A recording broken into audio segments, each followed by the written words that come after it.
Depuis ta naissance, tout a été programmé pour que tu échoues. Le système dans lequel tu vis aujourd'hui n'a qu'un seul objectif, te maintenir en bas, te faire travailler, consommer et bien sûr, recommencer. Mais ce que tu ne sais pas, c'est qui tire vraiment les ficelles et pourquoi ce système a été conçu pour te garder à ta place. Dans cette vidéo, je vais m'appuyer sur des faits historiques peu connus et des exemples concrets pour te montrer comment ce système te manipule au quotidien. Alors reste bien avec moi encore quelques minutes, car ce que je vais te révéler pourrait vraiment changer ta façon de voir le monde. Et peut-être même bien changer ta vie.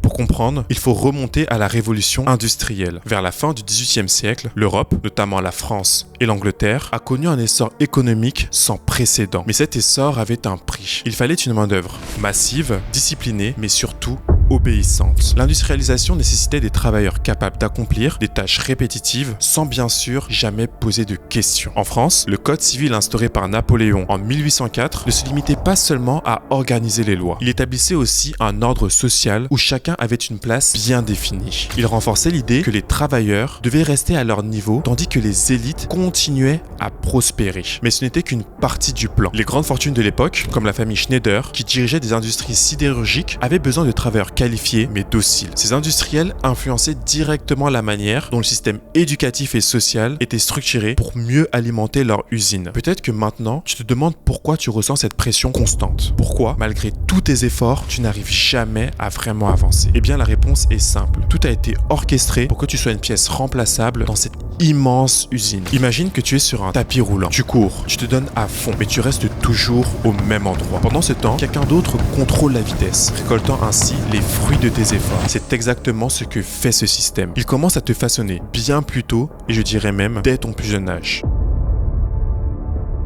C'est là qu'intervient ce qu'on appelle la programmation subconsciente. Cette programmation commence dès la petite enfance. Je dirais que jusqu'à l'âge de 6 ou 7 ans, ton cerveau est comme une éponge, c'est-à-dire qu'il absorbe tout sans filtre. Pendant cette période critique, tout ce que tu vois, entends ou ressens façonne ton subconscient. C'est là que les bases de ton rapport à l'argent, au succès ou même à ta valeur personnelle se construisent. Prenons un exemple simple. Si enfant, tu as grandi dans un foyer où l'argent était une source de stress ou de dispute, cette association négative risque de te poursuivre jusqu'à l'âge adulte. Et ce n'est pas uniquement dû à ton environnement familial. La société joue également un rôle énorme. Regarde les récits qu'on nous raconte dès l'enfance. Des histoires comme Les Misérables où les riches sont les oppresseurs. Mais il y a aussi des dessins animés où bien sûr le grand méchant riche est évidemment l'antagoniste. Le héros lui est généralement pauvre mais vertueux. Ce genre d'histoire répétée encore et encore imprime dans nos esprits l'idée que la richesse est synonyme d'égoïsme et de corruption. Un exemple que tout le monde connaît est l'histoire de Robin des Bois, qui est bien sûr ce héros qui vole aux riches pour redistribuer aux pauvres. Tu vois donc bien que dès l'enfance, on nous enseigne que la richesse est un mal à combattre, alors qu'en réalité, c'est l'usage qu'on en fait qui détermine sa valeur. Bien sûr, ce conditionnement ne s'arrête pas là. Une fois que ces idées sont bien ancrées, un autre système prend le relais pour les renforcer. Et oui, comme tu l'auras deviné, il s'agit du système scolaire. Le modèle éducatif que nous connaissons aujourd'hui trouve ses racines dans le 19e siècle. Jules Ferry, souvent perçu comme un bienfaiteur pour avoir introduit l'école gratuite et bien sûr obligatoire en 1882, servait également des intérêts économiques très précis. À cette époque, les industriels comme les frères Peugeot ou la famille Dassault avaient besoin d'une main-d'œuvre bien formée mais pas trop qualifiée. Le modèle éducatif qui a émergé était basé sur celui des Prussiens avec un objectif clair, produire des citoyens capables d'accomplir des tâches industrielles tout en respectant l'autorité. Le philosophe et économiste Frédéric Leplay, proche des milieux industriels, a également influencé l'organisation scolaire en France en prônant un enseignement orienté vers l'efficacité économique. Maintenant, si tu réfléchis bien, l'école ressemble un peu à une usine où chaque élève est façonné de la même manière. Tout le monde apprend les mêmes choses au même rythme. Et pour les personnes qui ne rentrent pas dans le moule, eh bien c'est très simple, on les laisse de côté. Et quand tu obtiens enfin ton diplôme, tu n'es qu'une pièce parmi tant d'autres, prête à être utilisée par les grandes entreprises. Enfant, je suis sûr que tu avais probablement des rêves. Tu voulais sans doute être astronaute, footballeur ou autre. Mais j'imagine que l'école t'a appris à mettre ces rêves de côté pour bien sûr choisir un métier qui est plus stable. Bien sûr, année après année, ta créativité et ton ambition ont fini par être étouffées. Aujourd'hui, on connaît tous le chemin prédéfini. Faire ses études, aller au travail et prendre sa retraite. Est-ce que tu ne trouves pas ça révoltant qu'à la sortie de tes études, la voie principale qui t'est imposée est ce fameux métro, boulot, dodo. Est-ce que ça ne te frustre pas de te dire que tu feras quelque chose que tu n'aimes pas forcément et que tu vas y consacrer 40 ans de ta vie? Si tu trouves ça frustrant, j'ai une bonne nouvelle pour toi. Ce système n'est pas une fatalité et tu peux en sortir.